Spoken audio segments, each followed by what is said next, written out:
well with thee. And she's referring to chapter 1, verse 9. And she says there, the Lord grants you that ye may find rest, each of you in the house of her husband. So when she says, shall I not seek rest for thee, she's talking about finding her a husband. Somebody that could take care of her. What is she having to do? Well, she's having to go out and she's having to labor in a field like a man would. And so she said, I'm praying that way. I'm hoping it'll be that way, and maybe the Lord will work it out that way. This brings up, should women be working outside the home? Well, there's nothing in the Bible says they can't. There's just nothing in the Bible says they can't. Look at Proverbs 31 real quick. We'll look at 2 verses there.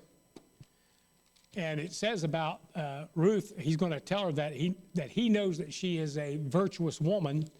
And you have the virtuous woman defined in Proverbs 31. And in verse 16, it says, she considereth a field and buyeth it. Well, you can't consider a field unless you go out and look at it. She buys it. With the fruit of her hand, she planteth a vineyard. I mean, this is a business deal. I mean, she's making deals and buying fields and planting vineyards. And then in verse 24 says, she maketh fine linen and selleth it and delivereth girdles unto the merchant. So she's got a personal business she's running out of her home, plus she's buying real estate and developing it, Now, the Bible does tell that the main focus of the woman is, it's not that she can't work outside the home. Tell you what, you can work outside the home till you get so many kids where you can't work outside the home. And when you've got kids to raise, that is going to be your main focus. In fact, 1 Timothy 5:14, go ahead and turn there. 1 Timothy 5:14.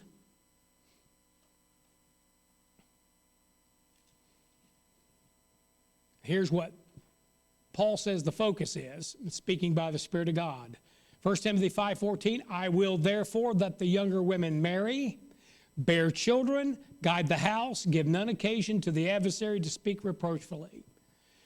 That's main focus. Now, if you can do more, fine, but I'll tell you what gets bad. It gets bad when you're dropping off your kids for somebody else to raise while you go to work. I don't know about that, man. It just seems like that doesn't always turn out well. I'm not saying it turns out ugly every time, but when you got to drop your kids off to somebody to take care of, I'm talking about a daycare. I'm not talking about family. But you got to drop them off at a daycare for somebody, a stranger, actually, that you don't know, to raise your kids because they're getting them the good portion of the day. That could be problematic. I'm not going to say that it's not a situation that may exist sometimes. Okay? I've had a lot of different situations. Times when she could stay home, times when she had to work. But he says there the main focus is to bear children, guide the house. That's the main focus. And if she's not having to labor outside the house, she is at rest. Now, don't take that the wrong way. I know people start throwing stuff at me. She is at rest in the sense that she's not having to go out there and labor for the household. And that's what Naomi is saying. She goes, I know you're out here laboring like one of these men, but hopefully we can give you rest. The picture here, remember, everything's a picture. Everything is about the future. Everything is about God. Everything. And all it is in relationship to Him. I don't care what you're reading, what type, it has some relationship to the Lord. That is understanding in the Bible. And the picture there is a bride ceasing from her works to be saved by her husband, who is obligated to take care of her, giving her rest from her labors. And that's pretty much what Jesus Christ does for us. 1 Timothy 5:8, but if any provide not for his own, especially those of his own house, he hath denied the faith and is worse than an infidel. Notice there's a big he in there. That pronoun he, it doesn't say that woman has to provide, it says the man has to provide. And sometimes that's not the case. You know, you get some a woman working, some lazy old man standing at home and not working at all. Bible says he's not to eat. We're not obligated to feed him. In fact, we won't.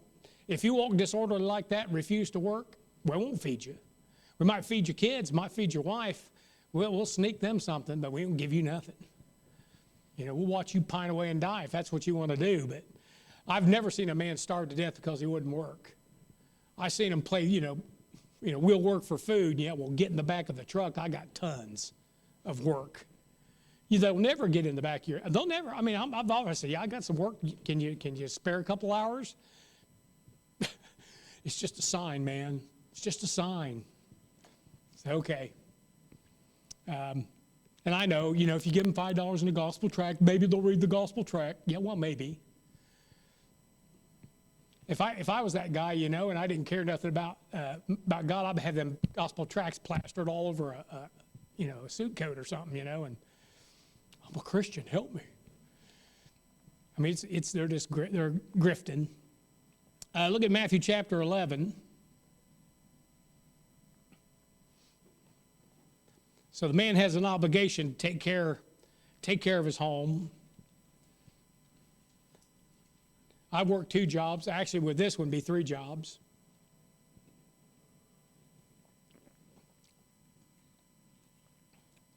Matthew 11, verse 28 and 29, he says, "Come unto me, all ye that labor and are heavy laden, I will give you rest. Take my yoke upon you and learn of me, for I am meek and lowly in heart, and you shall find rest unto your souls." If there's one thing that coming to Jesus Christ, there was no works involved. And the salvation of my soul, not of works. Still not of works. Won't be of works tomorrow. The only reason I choose to do some works is because I am saved, not because I'm trying to get there. So I am at rest in Christ when it comes to salvation. I'm at rest. I'm at rest when it comes to having peace with God, because I have peace with God because of Him. All right, so Naomi's going to be trying to find her a husband. And, of course, we already know that's through the kinsman redeemer. And then in verse 2 it says, "And now is not Boaz of our kindred?" And they've already got their eyes on this individual because she's already had contact with Boaz. She's been in his field. "With whose maidens thou wast." You were out there with his maidens. They know you. He knows who you are. "Behold, he winnoweth barley tonight in the threshing floor." So this is why we got to talk a little bit about some gardening, how this works. The first thing is, let's just talk about what a threshing floor is. A threshing floor is a flat area, usually on top of a hill. Because there are 2 things that are needed: a flat area and wind. You got to have both of those things. The last thing you want to do is haul something somewhere where you can't separate it. And we'll get to that in a second, the winnowing. But you got to have an area that's flat enough and compact enough that you can thresh it. And so the threshing floor was a large flat area located on a hill, compacted earth, or it could be a stone floor as a base. The most important threshing floor on earth is found in 1 Chronicles. 1 Chronicles chapter 21.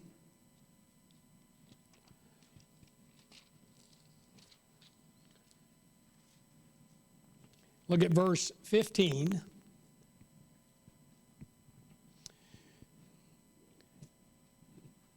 You'll look at threshing floors a whole different way after you read this.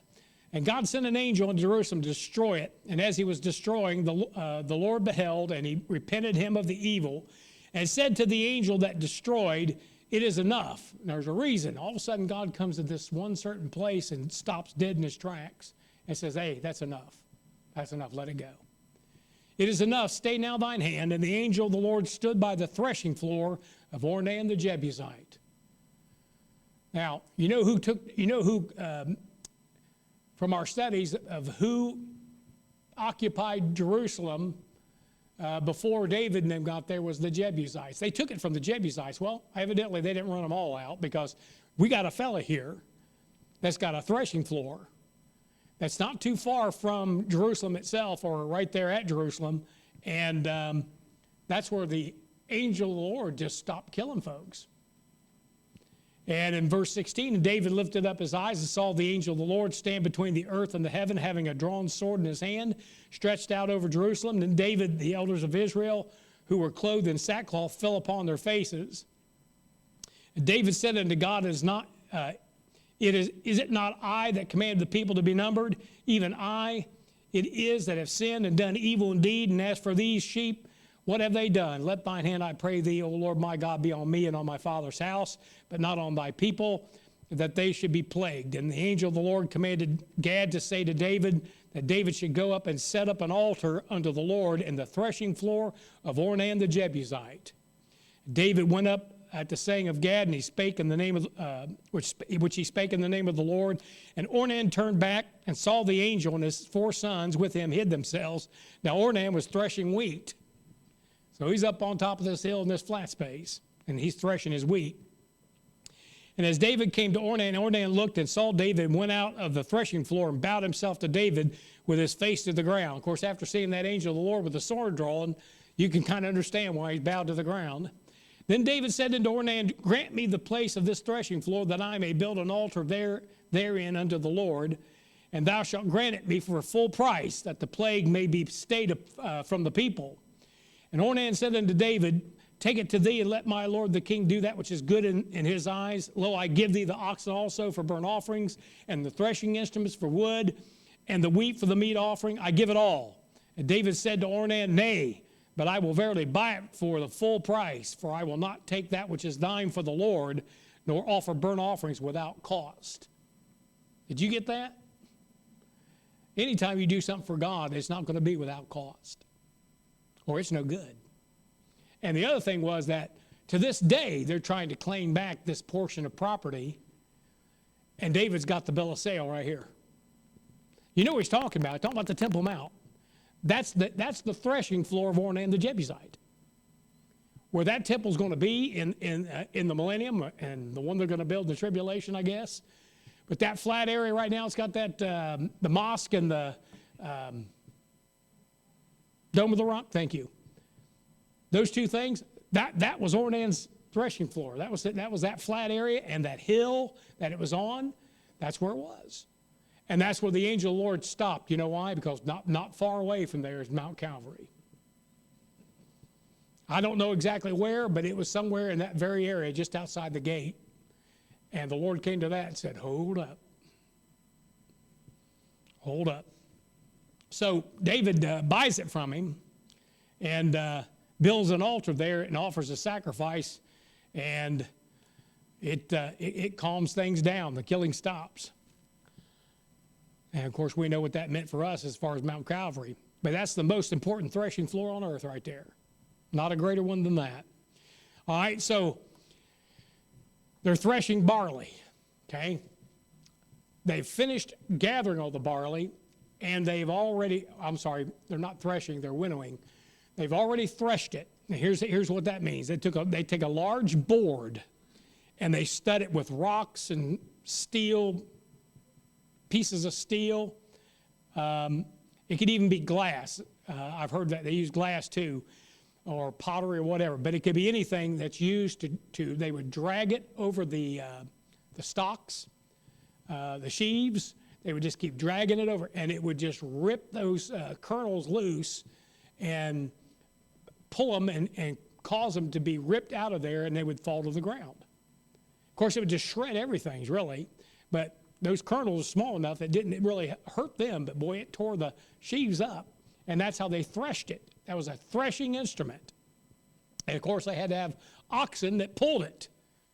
And what does your Bible say in Deuteronomy 25:4? Thou shalt not muzzle the ox when he treadeth out the corn. That's what he's talking about there.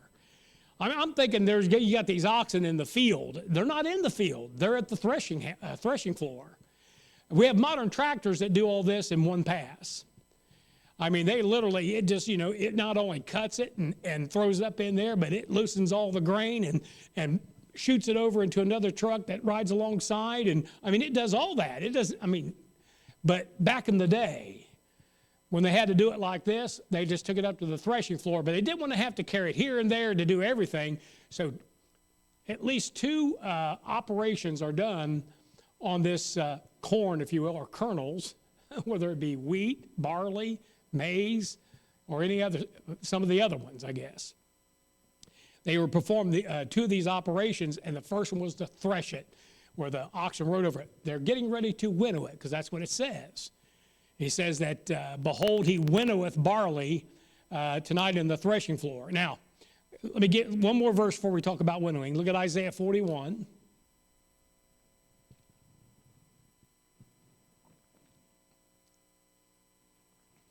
Isaiah 41, verse 15 and 16.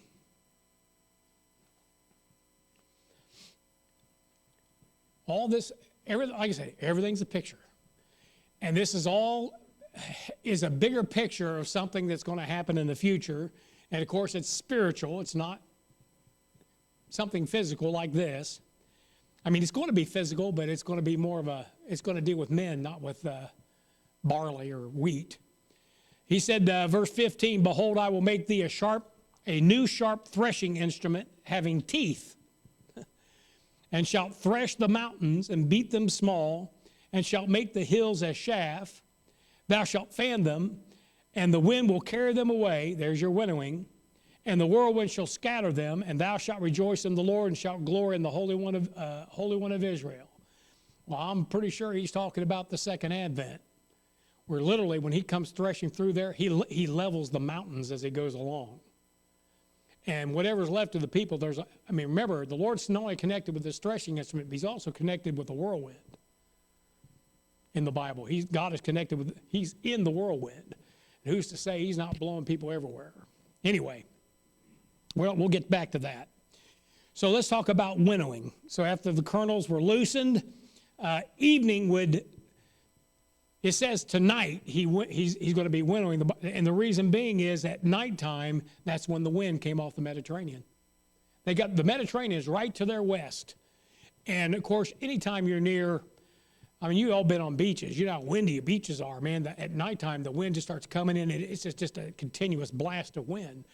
Now, you don't need it too strong, but there's one thing about winnowing. The wheat, the barley, the kernel itself is much weightier than the chaff or the stalk that's been shredded up. So how they separated it is they winnowed it, and how they did that, they could use three instruments. One of them's a fork. I don't know if they had these back then. Maybe they did, but they're close tined. It's not a pitchfork in the sense that pitchfork's way too far apart, the tines are, but these are real close together. I've seen other forks that are used for that, because remember, they don't care about picking up the grain. They don't need a flat shovel. All they care about is picking up everything, the chaff and the stalk, the sheaves, whatever's been left tore up there, the leaves and everything, and what they do is they throw it straight up in the air. And the wheat or the barley, in this case the barley, would fall straight down, and the wind would pick up the chaff and pick up what was left of the stalk and blow it that way. It would blow it away from the fruit that they want to do. That's how they winnowed it. So they could use tines, they could use like a flat board shovel or whatever. I don't know. But one of the things that I read about was they used a winnowing basket, where this thing was kind of flat with maybe just a little bit of oval to it, but they could just scoop it up into that and then throw it up in the air. And then it would separate it, and the barley and the kernel itself would come straight down. Let's see. Now, what's interesting about that is we know that that has to do with, we're likened unto the wheat. We're likened unto the kernel of corn because we have some weight to us. Isn't it interesting that the last operation on this fruit is in the air? And that's exactly where he's going to meet the wheat. Or maybe you're a piece of barley. I don't know. He's going to meet us in the air. Jeremiah 23:28, and I quote this sometimes, at least part of it. Jeremiah 23:28 says, "The prophet that hath a dream, let him tell a dream. He that hath my word, let him speak my word faithfully. What is the chaff to the wheat? And saith the Lord, what is the chaff to the wheat? Well, nothing. It just gets blown away. The chaff gets blown away. But the wheat has weight. The barley has weight. The seed has weight to it. And it's what matters. The Lord can take care of the rest. In Matthew 3:12, turn there.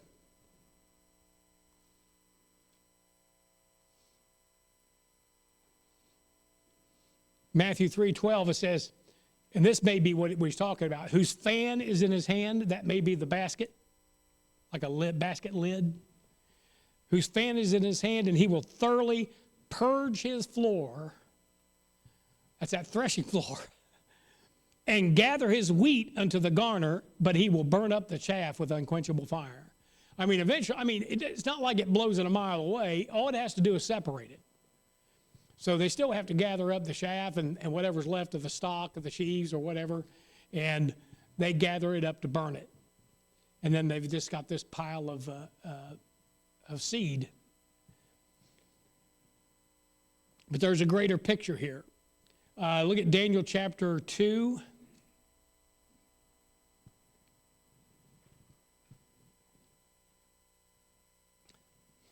Daniel chapter 2, verse 35.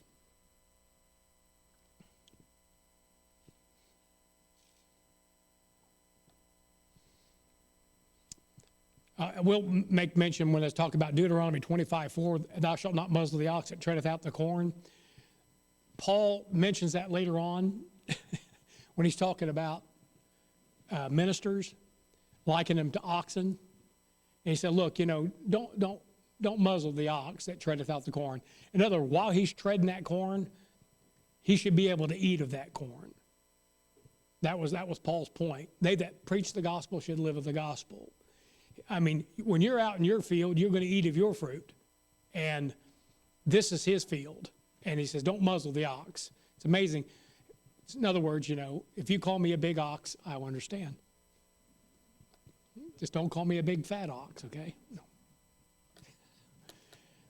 No. Daniel 2:35. It says, of course, the greater picture here is going to be the domination of Israel over the nations. It said, then was the iron, the clay, the brass, the silver, and the gold broken to pieces together and became like the chaff of the summer threshing floors, and the wind carried them away, and that no place was found for them. And the stone that smote the image became a great mountain and filled the whole earth. Now, the stone is talking about Jesus Christ. He is the stone which the builders rejected, which has become the head of the corner. The head of the corner is like, when we talk about Mount Zion, I'm not sure he's not the whole thing up there, man. But I mean, when he comes down, he smashes it. He's like a threshing floor, but he smashes into that image and breaks it into pieces and just blows it away. That's a picture of the United Nations. That's a picture of when the Lord comes back, he's going to thresh. He's going to thresh the nations. And I want to get ahead of myself. Psalms 1:4, go ahead and turn there. Most of our kids already know that verse. When it says, the ungodly are not so, but are like the chaff which the wind driveth away. Did you say chaff or chaff? Chaff? Chaff? Okay.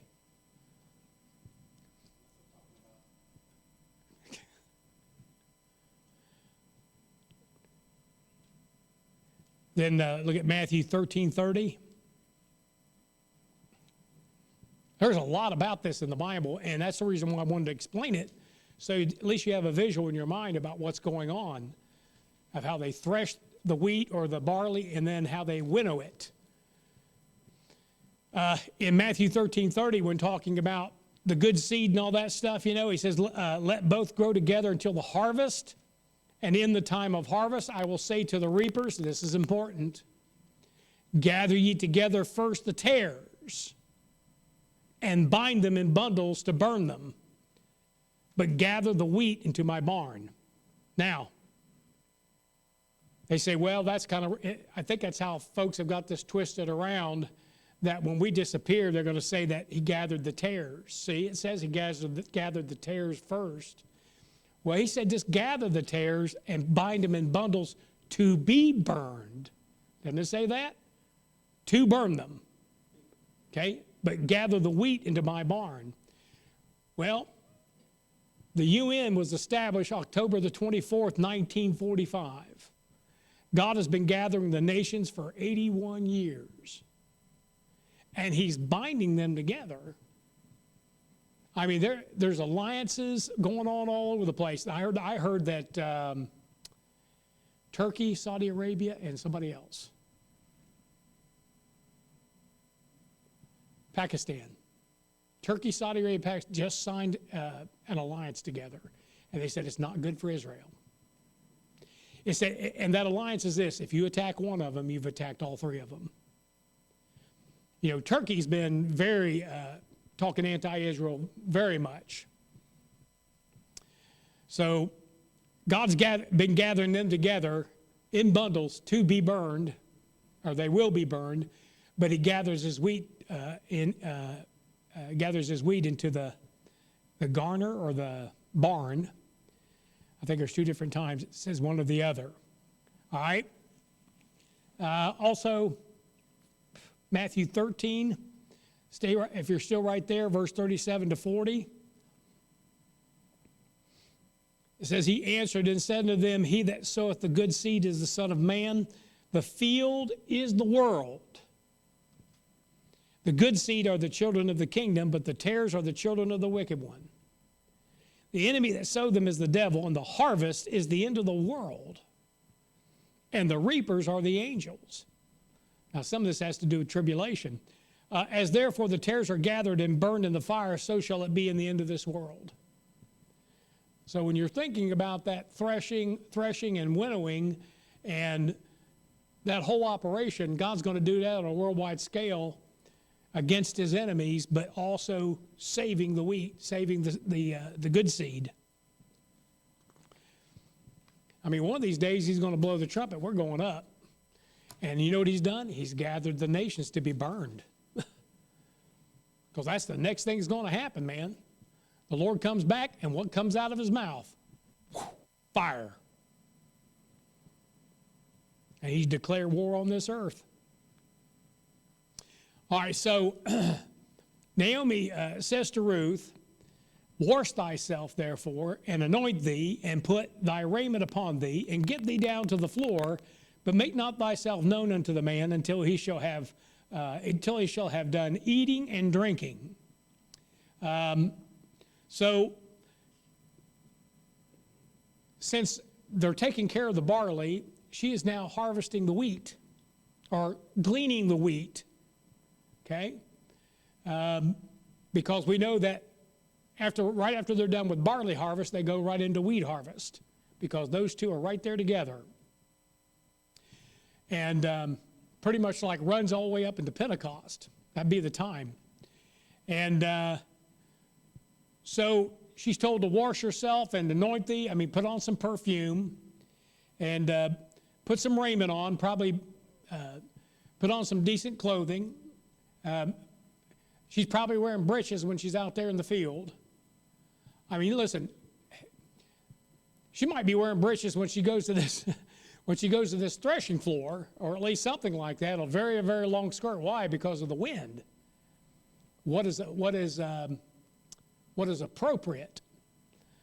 Somehow Baptists don't get that. It's not always appropriate for a woman to wear a skirt. Not always. Canoeing, no. No. Now you can wear as much as you want and bind up and die in that water. I mean, we'll give you a good funeral. And say, man, she was modest when she drowned, but and we know that's the only thing that counts. Okay.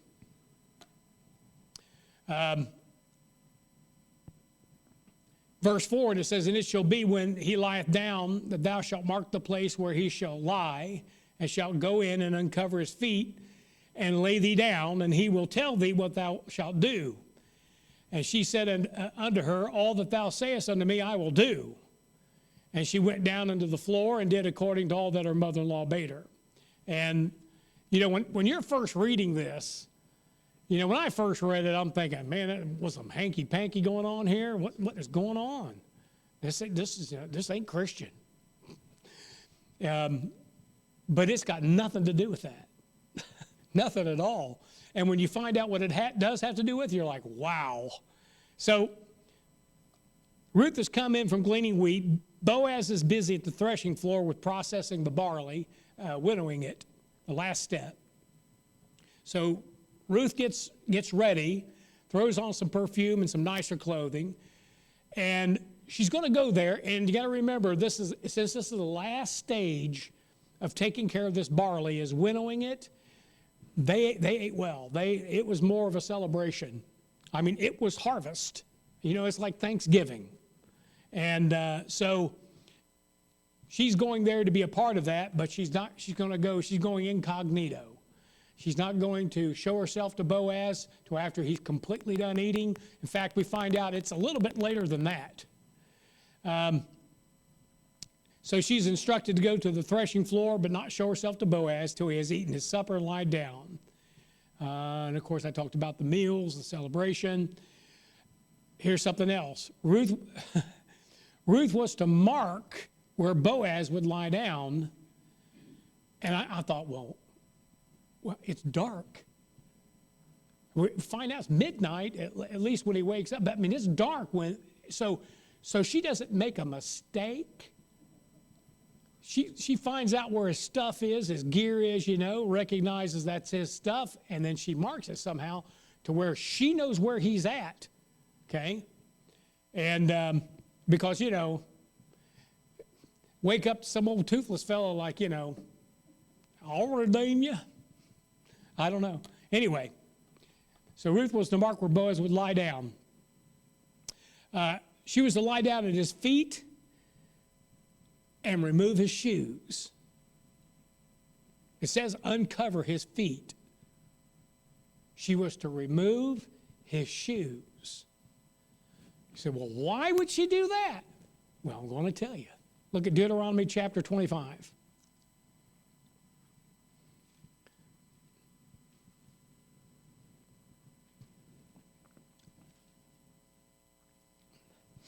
Deuteronomy 25. This deals with the law of the kinsman redeemer. This is what she had to do, or at least what was required of him, and she was kind of helping him along with it. Deuteronomy 25:7, and if the man like not to take his brother's wife, this is after a brother's died, and he's trying to raise up seed for his brother, then let his brother's wife go up to the gate unto the elders and say, my husband's brother refuseth to raise up unto his brother a name in Israel. He will not perform the duty of my husband's brother. Then the elders of his city shall call him and speak unto him, and if he stand to it and say, I like not to take her, then shall his brother's wife come unto him in the presence of the elders and loose his shoe from off his foot and spit in his face, and shall answer and say, so shall it be done unto the man that will not build up his brother's house. And his name shall be called in Israel, the house of him that hath his shoe loosed. Okay, you know what the purpose of shoes are? They're for walking. And you know what they're for walking on? Land. And you walk on land to possess it. If you fail to possess it, you have cast a shoe.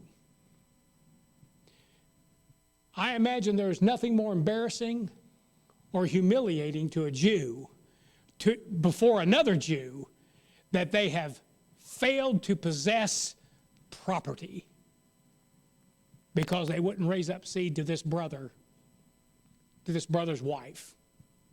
Does that make sense? Because when she takes that shoe, she says, "You'll not have it." But if he marries her and takes her and does the fulfills the law of the kinsman redeemer, if he'll take her, he gets that land. That's the only way I know how to explain that shoe thing. But that's what that shoe's for, is for walking on property. So you should say, well, what did she spit in his face? No. That's the worst extreme. Naomi's got this thing. She says, we just need to give him a gentle reminder. So just go in there and uncover his feet. He'll know. he'll Deuteronomy 25 just started flashing before this guy's eyes, He'll know exactly what's going on. But what I want you to see is how she did it. She did it privately. She did it in the dark. And she did it gently. She was kind to him. She could have went up in front of everybody and demanded it. It's the law. And then if he would have turned her down, then he would have been humiliated in front of everybody. So she just gently comes to him and says, "You're my kinsman. This is what the book says." Because he makes comment that she was kind. Well, that's the reason she was kind, because she didn't spit in his face, and demand something that she could have demanded. So she gives him a gentle reminder. There's no spitting involved here. But Ruth is doing what is right according to the law, and she's kind about it, and private, not public. But it's her right, and Naomi knows that. And that's why Naomi tells her, here's what you need to do. You go there and you wait till that man's laid down and done eating and satisfied, and then you just uncover his shoes. He'll know exactly what's going on at that. You don't have to say a word, because he'll know exactly. So Naomi tells her to follow his instructions. In other words, follow mine up to that point and then follow his instructions. It's interesting that in John chapter 2, verse 5, that Jesus' mother says, his mother saith unto the servants, whatsoever he saith unto you, do it. It's too bad Catholics don't take that to heart and just do what he says. So then verse 7 through 9, and when Boaz had eaten and drunk, and his heart was merry, he went to lie down at the end of a heap of corn. And remember, this is barley corn. Why? Because it's barley harvest, right? And she came softly and uncovered his feet and laid her down. She laid down next to him, or at his feet. So let me read verse 8 and 9 and comment. It came to pass at midnight that the man was afraid and turned himself, and behold, a woman lay at his feet. That scared me too, man. And he said, who art thou? And she answered, I am Ruth, thine handmaid. Spread therefore thy skirt over thine handmaid, for thou art a near kinsman. So Boaz had eaten and drunk. That's the verb there of someone that is eating and drinking. They've consumed their supper. Okay? There's no indication there that you say, well, it says his heart is merry. Yeah, he's finished the job. He's had a hard day at work. I can tell you what happens when a guy comes home from a hard day of work and he eats a good meal. What happens to him? He passes out. I mean, you don't have to give him a fifth of anything to pass. He'll just eat that meal and he's out like a light. And that's exactly what and it's dark now. Remember, they did it in the evening anyway, so it's pitch dark. And she remembered where he was, so she had marked the area, and she came up there very softly. It says she came softly. And then she uncovered his feet. She took his shoes off. She took his shoes off. And she just laid down right there. And it says it came to pass at midnight. I mean, we're talking, it's probably pitch black, and she's a little dark herself. So all he knows is there is some form laying at his feet, and he doesn't know why, you know. And it says the man was afraid. It startled him. And it says he turned himself. I think he might have been on his side, and when he rolled over, man, that, you don't know what to do. I'll tell you what. I'll give you a good for instance. Her and I were going on vacation, and I think we were going to the caves. Is that time we were going to the caves? Okay, couple different things, but I'm mixed up on one. We were coming home from church one night, and when we pulled into our driveway, this is when I lived in Miamisburg, it's pitch dark. I mean pitch dark. And she no more than opened the door when a dark, very large being jumped in the front seat with us. I mean, we're like, oh, I'm slapping at it, you know, she's slapping at it. It was the neighbors. We'd never even hardly seen this dog before, but it was a big black Labrador. I mean, a huge dog. It must have been 125 pounds. And it literally jumped in the car with her. And we just pulled up. He said, you don't know, you're screaming, you know, ah! Because you don't know what's going on. Something has just jumped in the vehicle with you, you know, and you're home. So, I don't know if I'd have been that startled. But anyway, he turned himself and behold, a woman lay at his feet. And he said, who art thou? And she answered and said, I am Ruth, thine handmaid. Spread therefore thy skirt over thine handmaid. In other words, you need to do the part of the kinsman. You need to do the part of the kinsman redeemer. For thou art a near kinsman. I'm going to stop there. We'll pick up the next part of this next week. We may even finish the chapter. It's not a long chapter. I think it's got 18 verses in it. So we'll cover that. But I think that's the last thing I want to say. I'm wondering if this has something to do with casting that shoe over Philistia. I wonder if that, I don't know. I'm trying to figure that thing out. The fact that removing that shoe or not having that shoe, or we're going to find out when there's another kinsman that they have to deal with that's closer than him. And I believe there's a shoe exchanged. Okay. Yeah. You don't understand these things because, you know, I mean, that's not how we do things. I mean, you know, I keep all my shoes. You know, I might throw one at you or something, but they're symbolic. And shoes are symbolic of walking on something and walking on something you may own. So I don't know how that applies to Philistia and some of these other things, but we'll see it. Maybe next week I think we're going to be covering that.